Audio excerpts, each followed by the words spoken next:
자, 시장이 어지러울 때는 어디선가 좀 훈풍이 불어오면 좋겠다라는 생각이 듭니다. 또 이제 조금 있으면 블랙 프라이데이다 뭐다 하면서 또 세일도 많이 하고 소비가 좀 일게 되지 않을까라는 기대하고 싶은데요. 자, 그러면 연일 하락하던 화장품주에도 호재가 되지 않을까라는 희망을 갖게 됩니다. 아모레퍼시픽 연일 좀 하락하는 화장품 대형주의 움직임도 체크를 해봐야겠죠. 네, 아모레퍼시픽을 분석하기 전에 저는 가장 궁금한 게 요즘 페피라고 하는 패션 피플들은 화장품을 어느 브랜드를 선호하세요? 저는 엄마 거? 아, 그렇군요. 구리무 바르시죠? 이제 동동 분뜨 죄송합니다.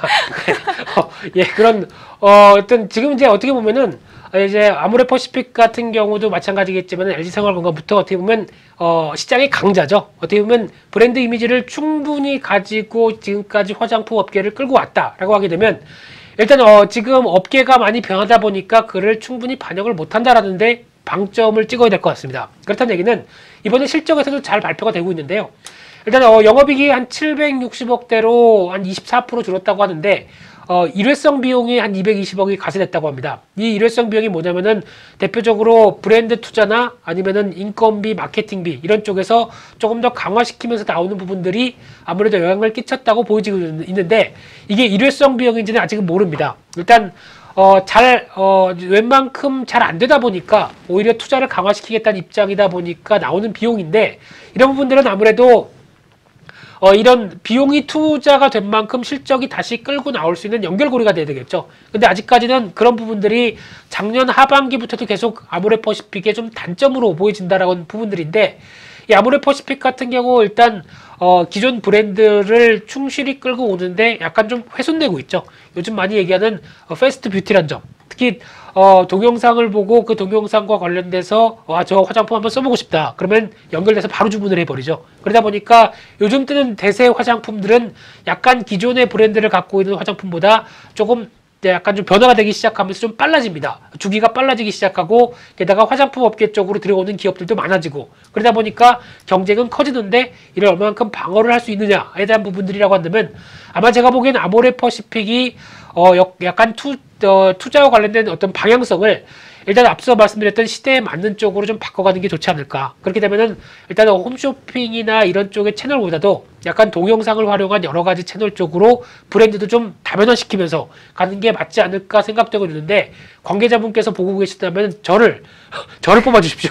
제가 열일해 보겠습니다. 그런 관점 쪽에서 일단 아모레퍼시픽을 보는 지금 입장 쪽에서는 단기적으로는 과매도입니다. 단기적으로는 지금 이격까지 많이 벌어진 입장 쪽에서 과매도인데 지금 같은 경우에서 시장에서 과매도가 그대로 바로 시세로 연결되지 않는 부분들은 좀 아쉽다고 봐야 될 것 같고요. 그렇게 되면은 지금 가격대에서 기준을 봐서 15만원대 밑으로 보셔야 될 것 같고요. 15만원대에서 좀 더 벌어져서 나오는 가격대를 일단 1차로 한번 찔러보는 가격대 정도로 보셨으면 좋겠고요. 그런데 너무 보통 보면 이런 상황 쪽에서 어떤 대응을 좀 빠르게 대응하시는 게 제일 좋겠다라는 관점 쪽에서 내가 손이 빠르지 않다라고 하게 되면 이런 매매는 하시면 안 됩니다. 그런 관점 쪽에서 일단 다음 저항대가 약 한 16만 원대 부근 정도까지 들어오는데 그래서 만약에 이제 지금 같은 경우는 단기 매매만 살 길입니다. 그렇게 되면 시세가 너무 싸다 많이 빠졌다 싶어서 한 14만 한 5천 원 정도쯤 사셨다가 16만 원대 부근이 보인다 그러면 뒤도 안 보고 딱 파는 정도 이런 정도가 대응이 가장 좋다고 봐야 될 것 같고요. 혹시나 많이 빠졌다고 생각해서 18만 원대나 한 20만 원대 부분에 사셨다고 하시더라도 주가가 반등권이 들어오면서 16만 원대 이상까지 들어온다라고 하게 되면 일단 비중을 기계적으로 정리하는 게 손절이죠. 그렇다고 하더라도 맞다고 봐야 될 것 같습니다. 네, 아모레퍼시픽 이번에 3분기 영업이익 굉장히 부진하게 나왔다라는 소식 속에서 좀 하락을 하는 모습입니다. 증권사들도 연일 목표 주가를 하락하면서 좀 잡고 있는 모습인데요. 지금 뭐 실적적인 부분이 전년 대비 24% 감소한 765억 원으로 시장 기대치 1,310억 원을 크게 하회했다라는 부분이 좀 부진한 모습을 보이는데 큰 영향을 준 건 아닌가라는 생각이 듭니다. 자, 특히나 중국 현지 법인에서 매출이 많이 감소하고 있고요.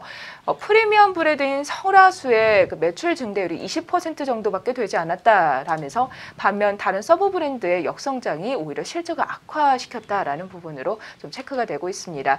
자, 우리 부장대표 선생님이 마케팅 쪽으로 아모레퍼시픽에 러브콜을 보내셨는데 제 생각에는 안 될 것 같아요. 네, 아무래도 제 피부를 보면 그렇게 되기가 힘들 것 같습니다. 그것 때문이 아니라 네. 자, 이번에 실적과 관련해서 안 좋았던 데에는 또 급여 체계 변경으로 인해서 예. 일시적으로 인건비 추가 반영된 등 그런 악재가 있었다라고 발표를 했는데 부장대표 선생님 가시려면은 월급 많이 줘야 되잖아요. 저 생각보다 쌉니다.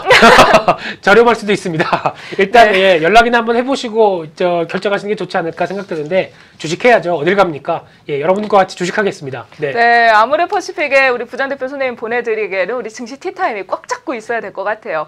자, 일단 단기적으로 공략해야 되는 종목들이 워낙 많은 상황일 수도 있는데 기회를 잘 찾아봐야 될 것 같습니다.